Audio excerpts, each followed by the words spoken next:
4 November 2016, ketika demonstran berjumlah 50.000 hingga 200.000 turun ke jalan-jalan Jakarta untuk memprotes pernyataan Gubernur DKI Jakarta Basuki Cahayapurnama yang dianggap menghina Islam.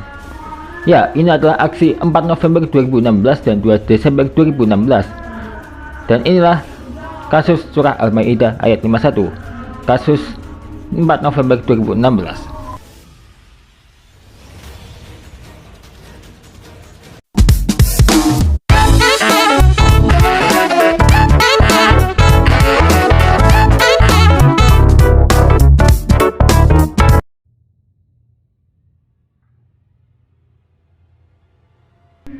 Kasus surah Al-Maidah ayat 51 merupakan kasus dugaan penistaan agama di Indonesia yang melibatkan Gubernur DKI Jakarta Basuki Cahayapurnama atau dikenal sebagai Ahok setelah pidato kontroversialnya di Pulau Pramuka, Kepulauan Seribu pada September 2016 yang dengan cepat menyebar melalui kanal YouTube Pemprov DKI dan media sosial. Pernyataan Ahok bahwa orang Indonesia tidak boleh dibohongi oleh orang-orang yang menggunakan surah Al-Maidah 5 ayat 51 supaya tidak memilih non-muslim sebagai pemimpin mereka seketika menimbulkan kontroversi luas, terutama bagi kalangan masyarakat muslim di Indonesia. Ya, pernyataan kontroversial ini melatar belakangi dua aksi proses massa besar-besaran terhadap Ahok, yaitu aksi 4 November dan aksi 2 Desember, atau bisa dibilang 212 dan 411 tahun 2016 untuk menuntut penahanannya atas tuduhan penista dan menghujat Al-Quran. Istilah penista agama pun menjadi populer sejak kasus ini menjadi viral di publik.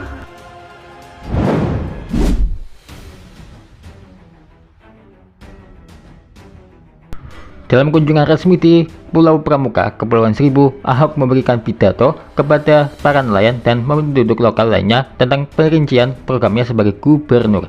Tanpa diduga, dia membuat pernyataan yang menghubungkan pengembangan programnya dengan pemilihan gubernur yang akan datang apabila dia tidak mendapat terpilih sebagai gubernur untuk periode kedua. Bulan Oktober 2016, beberapa tokoh dan kelompok melaporkan Ahok untuk kasus penistaan agama. Ketua MUI Ma'ruf Amin menyatakan bahwa pernyataan kontroversial Ahok memiliki konsekuensi hukum. Apakah penghujatan terhadap Quran atau penghujatan tentang ulama?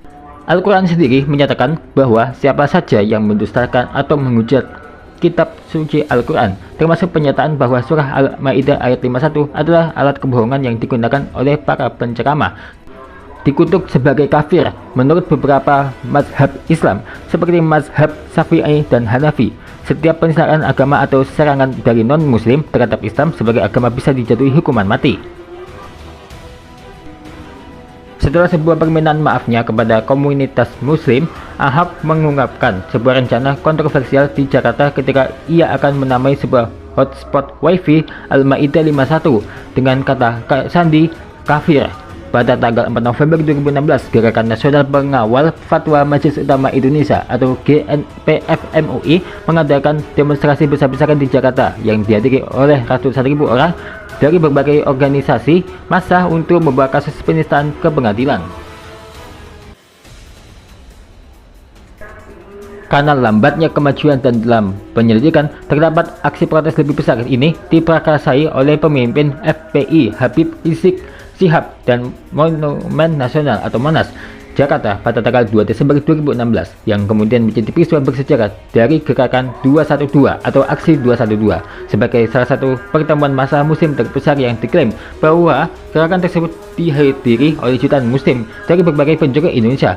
Presiden Joko Widodo disertai dengan para menteri dan kepala Polri Tito Karnavian juga turut menghadiri acara tersebut.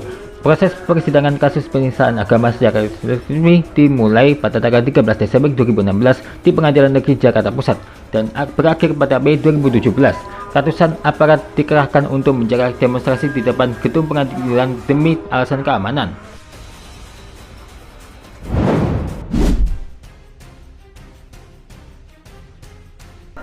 Selama persidangan, Menteri Dalam Negeri Cahyokumolo memutuskan bahwa Ahok diizinkan untuk mencalonkan diri dalam pemilihan gubernur tahun 2017 meskipun ada tekanan besar dari komunitas muslim untuk mendiskualifikasi dia dari pemilihan karena telah menyakiti perasaan orang-orang Islam atas hujatannya terhadap sebuah ayat kitab suci.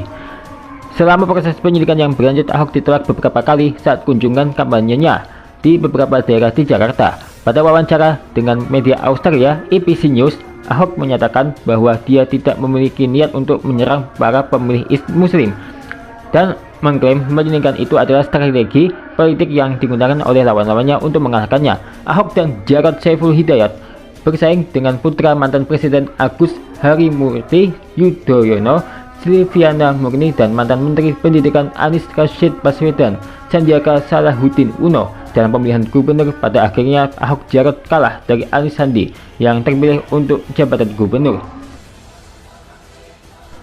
Pada 9 Mei 2017, setelah pemilihan gubernur, hakim memutuskan Ahok terbukti bersalah atas kasus penistaan agama dan menjatuhkan hukuman 2 tahun penjara. Sementara jaksa penuntut memutuskan untuk hukuman penjara 1 tahun dengan 2 tahun masa percobaan. Dalam persidangan vonis, seorang pendukung Ahok, Veronica Koman, membuat pernyataan ofensif di depan gedung pengadilan dengan mengatakan bahwa rezim Joko Widodo lebih kejam daripada masa sebelumnya.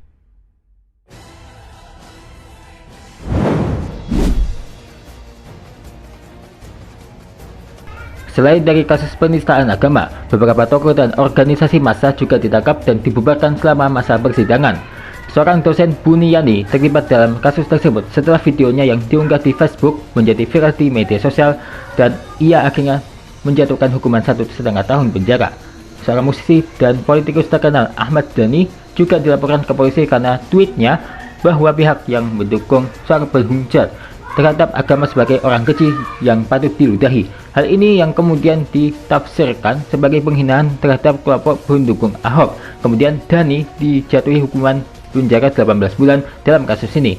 Dhani juga pernah mempertanyakan perlakuan berbeda yang diterapkan antara dirinya dan Ahok sewaktu ia harus ditahan di penjara dan Ahok berada dalam Makobrimob.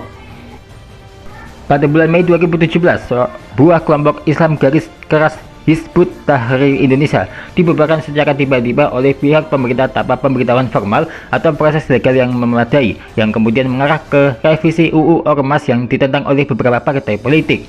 Salah satu tokoh kunci dari 2 pertemuan massal Gerakan 411 dan 212, Habib Rizik Syihab, dilaporkan tidak dapat meninggalkan Arab Saudi sejak April tahun 2017 setelah umroh. Sementara pemerintah Indonesia dituding terlibat dalam masalah ini. Pada Minggu 2 Desember 2018, kelompok alumni Gerakan 212 atau Alumni 212 berkumpul kembali dalam pertemuan massal di Monas, Jakarta untuk memperingati 2 tahun peringatan setelah peristiwa besar pada tahun 2016. Agustus 2019, Veronica Koman yang menyampaikan kritik tajam terhadap pemerintah ketika mendukung Ahok dalam hukuman persidangan didakwa oleh kepolisian Indonesia karena menyebar hoax di media sosial yang memprovokasi insiden kekerasan di Papua pada Agustus 2019. Setelah pergi ke luar negeri, Koman telah menjadi buronan dan target Red Notice Interpol oleh pemerintah Indonesia atas kasus kejahatannya.